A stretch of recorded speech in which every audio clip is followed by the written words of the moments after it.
And all right, so a restricted free agent means that your contract is expired, you've had your entry-level deal, and there are specific numbers, like you need 3 years of experience if you were drafted at this age, and if you were drafted at a later age, you might only need 1, 2, but the point is, after your entry-level deal, you'll be a restricted free agent. Not any team can sign you. Only your team still has the rights to you. That's the whole reason behind the draft, and it's the reason it's not a free-for-all, is because they want the rights to a player to be, the teams want to keep those for as long as they can, without having to pay anything, so to speak. You know, there's no extra money entailed, besides what's called a qualifying. So these players who are restricted free agents, every single time their contract is up, until they're going to be 27, or they've played 7 NHL seasons, and a season or a year, you can see it's like in quotes, is actually only 10 games. So if you played more than 10 games in a season, it's considered you've played for that year. But if you meet these, until you meet these requirements of being older or being 7 years experience to become an unrestricted free agent, you're restricted, and your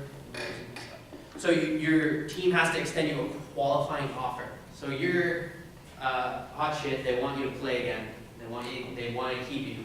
They have to either extend you a qualifying offer, or they have to extend you a qualifying offer, which is a fancy word for a contract that is regulated on price.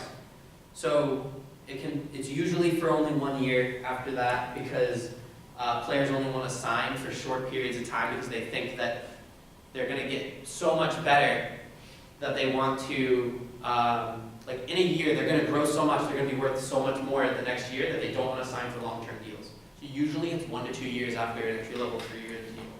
If they're even better, 1 year, like if they're really good, 1 year is what they're going to be looking for. And the player has some pull with what they're going to be able to accept here. Some pull, not a lot.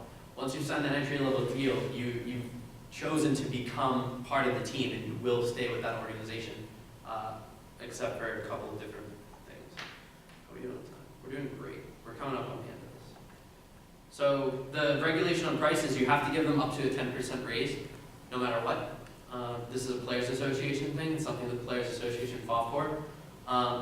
If they are close to like $1 million, you have to give them 0% raise minimum. And if they're close to like, you know, 525,000, 575,000, the lowest possible salary, they get a 10% raise. And there are tiers and levels and stuff like that. But up to a 10% raise, you have to give it to them every time you sign them. It's like the minimum. You can negotiate, once you extend a qualifying offer, you can negotiate outside of that, but this is the minimum of what you have to offer a free agent in order to keep their rights. If you don't do this, by the time the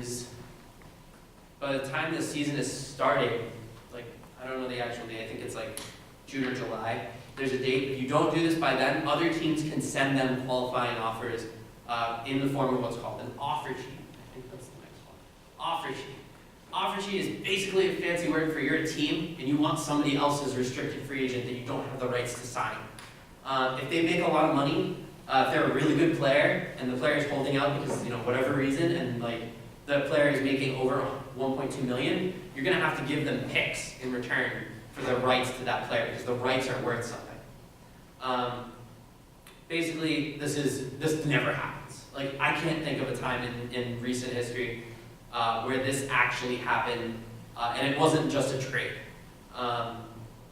There are some times, and I'm sure it hasn't even in recent history, but it's not that big. It's deserved a slide, only because I like it.